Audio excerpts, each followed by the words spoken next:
It's a warm spring evening in central Florida. In the fading light, a truck engine rumbles to life, and the clock starts ticking. Transporting the bees is probably the most stressful and planned part of our year. Just setting in 80 or 90 degree temperature, the bees will literally cook inside the boxes. So the truck can't stop. They have to constantly keep airflow there. You have to get through Atlanta at night so you don't have the traffic. There's $100,000 on that truck in bees and equipment. If we lost our bees, I mean, it would be everything. In the growing darkness, the truck is still 45 minutes away from Edgerton, Ohio. Everyone is exhausted from the trip. And then, the bees are home. It's 10:18 p.m., and under a starry night sky, the real work begins. It's important to get them unloaded and get them spread out so they can cool. It's time to suit up, because these bees are not happy campers. They just traveled 1,400 miles on the back of a bumpy semi. Them bees are ready to get off of there. Woo! Dang! It can be so intimidating that you cannot see 6 or 8 inches in front of your face. The bees are so thick, they are in attack mode. If Dad hits a hive really hard and you're close to it, you'll smell bananas. That's actually their attack pheromone.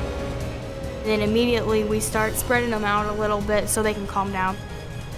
The next night we start picking them up and putting them in the other bee yard so their life goes back to normal.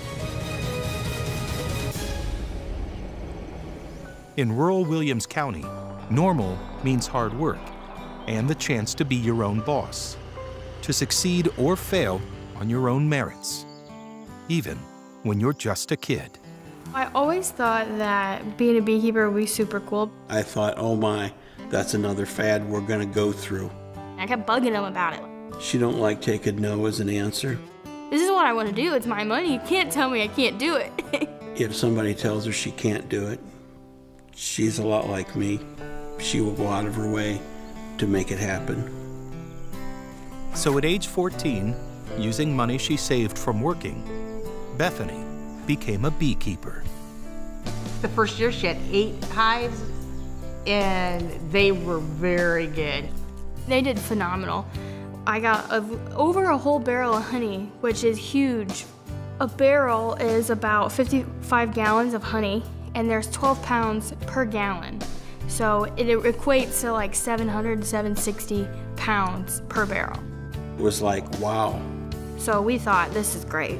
She ran out of honey first year, so she's like, oh, so I need more bees so I don't run out of honey next year. So next year I bought some more hives, and my parents jumped into it too. Bad honey. We have to come up with a honey dryer that is feasible for us to operate.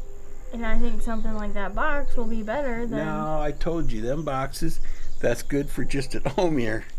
But when you're in Florida, there's times when we will argue. I wanted to do it one way and he wants to do it the other way. So if you have this wet honey setting out in the sun, it's already starting to ferment when you're only drying 1 barrel. Or if you look at it the other way, it's already starting to... I'm really good at coming up with reasons why I should be right. We are learning this last year that we are partners, financial partners. It's not just always Dad's way. And so I have to learn to adjust as well. And that's been a big adjustment for me. So it's getting better.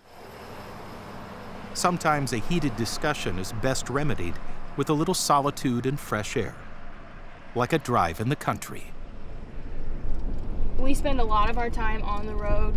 We have about 22 bee yards, and they're spread out all across Williams County, some into Indiana. The main reason we have them spread out is that we don't want to put our eggs in one basket. So if there was an overspray in a particular area, they only get 5% of our bees versus a huge amount. And also, if there's somebody that has a really good bee yard, we want to definitely put at least some bees there so another beekeeper doesn't move in, because there are a lot of beekeepers up and coming, and sometimes it can be territorial. To the uninitiated, it appears that the bees do all the work. Easy money. That's what we thought. You have a hive of bees, you throw some boxes on and come back in the fall and harvest the honey. Well, that's as far as from the truth as possible. It takes a lot of time to nurse them. You've got to be able to open up a hive and read that hive on what them bees need or what they have that they shouldn't have. And it is a non-stop 6 days a week job. People have no clue what goes into their food, what it takes to produce that or to get it. I mean, it just takes tons of hard work.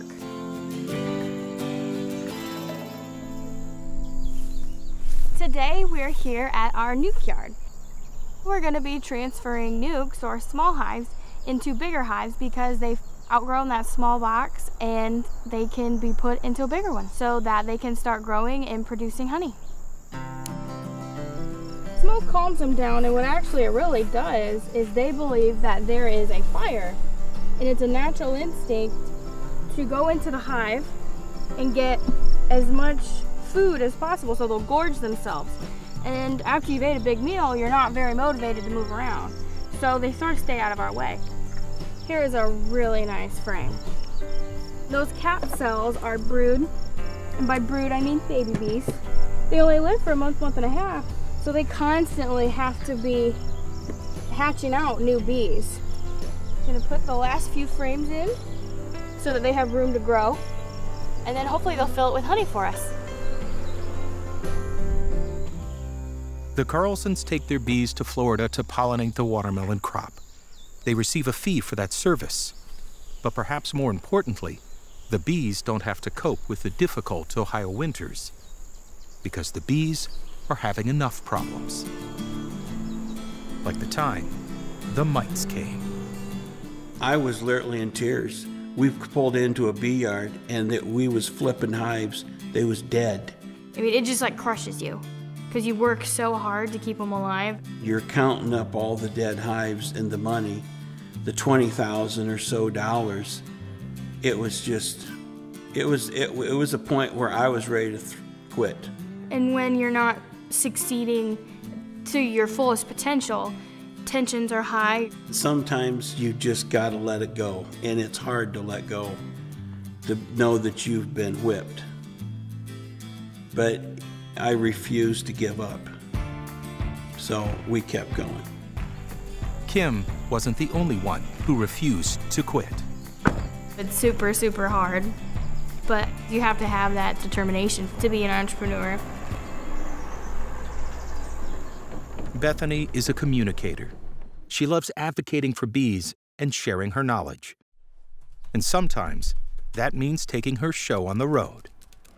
One of my favorite things to do is to go to big shows where I'm able to bring a big display. All of my bee pictures, I have a scrapbook, anything bee I've got in this display. And I absolutely love to do things like that because then you get those little kids that ask the coolest questions and you get to show them a bee frame and they get to feel the wax. And usually that's where the family takes home a jar of honey.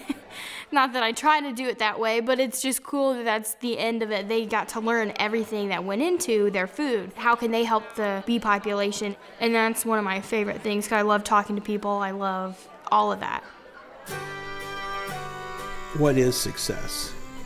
Is it money? Is it fame? I don't see any of that. I say it's being happy and being determined on what you want to do. That's success. That's what I see in her. I'm proud of her.